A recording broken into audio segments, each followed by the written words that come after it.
سلام به همگی، روزتون بخیر باشه، روز بارونیتون بخیر باشه. اومدم با یک انرژی خانی دیگه در خدمتتون باشم. خیلی ممنون که از کانال خودتون حمایت میکنین، با دادن نظراتتون بنده رو راهنمایی میکنین که چه ویدیوهایی رو براتون بگیرم و به بهترین شکل ممکن براتون ارائه بدم. این انرژی خانی مخصوص افرادی که در رابطه هستن، رابطهشون حالا به هر دلیلی سرد شده، میخوان بدونن دلیل سرد این رابطه چیه و آیا این رابطه از این استوب و سردی که توش قرار گرفته خارج میشه یا نه.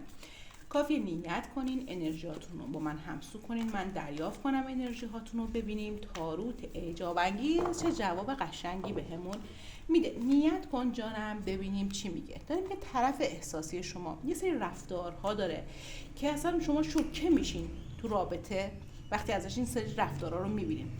عصبانی حاله، زود پرخاشگری میکنه، یه حرفایی میزنه که اصلا تو توقع شنیدن اون حرفا رو نداری. یه جورایی با شنیدن رفتارهای زشتش و با دیدن رفتارهای زشتش تو حالت بد میشه. یه جورایی کلافگی رو دارم برای تو میبینم بابت پرخاشگری، بابت بی‌ثبات بودن، بابت یه توهینا، یه کارهای زشت میکنه که اصلا در حدش نیست، در شخصیتش نمیگنجه این رفتارها و تو روز اول اصلا این چیزها رو نمیتونستی حتی تصوراتت هم بیاری که این آدم شاید اینطوری باشه. حالا هر چه جلوتر رفتین دیدی که این آقا خانم که طرف احساسی شما هست رفتارهای بی‌ثبات زیاد داره، اما در عین حال واقعا دوست داره، تو رو میخواد و این عشق و علاقه و خواستن زیاد رو داره به من نشون میده. خیلی منتظرش هستی که از این استوب، از این سردی رابطه رو خارج کنه. یه جورایی فکر میکنی که تو همه تلاشتو کردی ها، حالا اونم باید یه مقدار همت کنه، یه مقدار تلاش کنه، یه مقدار رفتارهای خودش رو اصلاح کنه.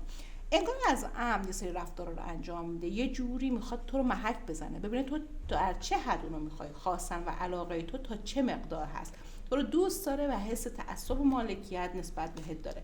خیلی زیاد غرورش رو داره به من نشون میده و اینکه هرچه زمان میگذره و هرچه رابطه جلوتر میره انگار مطمئن میشه که تو برای همیشه تو این رابطه میمونی و پیشنهادهای جدیدی که بهت میشه رو نادیده میگیری.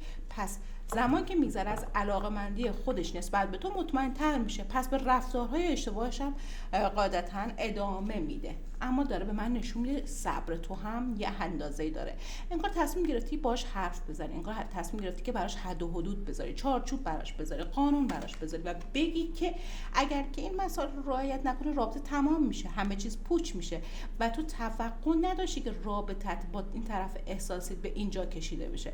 چون میبینم آدمی هستی که متعهدی، آدمی هستی که خیلی برای چارچوب ها مهمه، اما برخلاف تو طرف مقابلت اینطوری نیست.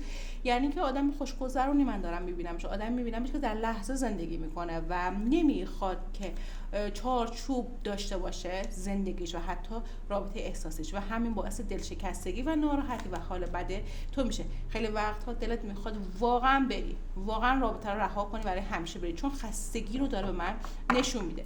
اما به خاطر دلبستگی هایی که بینتون هست، به خاطر خاطرات قشنگی که دارین و یا واقعا به خاطر علاقه مندی که نسبت بهش تو وجودت هست، میخوای بمونی، همه تلاشت رو انجام بدی، هر جور که شده، هر کاری که از دستت برمیاد فقط انجام بدی تا این رابطه بمونه و مثل گذشته و مثل اوایل رابطه به جاهای قشنگتری برسه تا این سردی رو بخوای تحمل کنی. داره به من نشون میده با اینکه سرد شدی، با اینکه خیلی منطقی تر نسبت به روزای اول رابطه میخوای رفتار کنی، اما واقعا نمیتونی خیلی وقتها جلوی اون علاقه، جلوی اون دوست داشتن رو بگیری با اخلاقای بدی که داره، با دهن بین بودنش.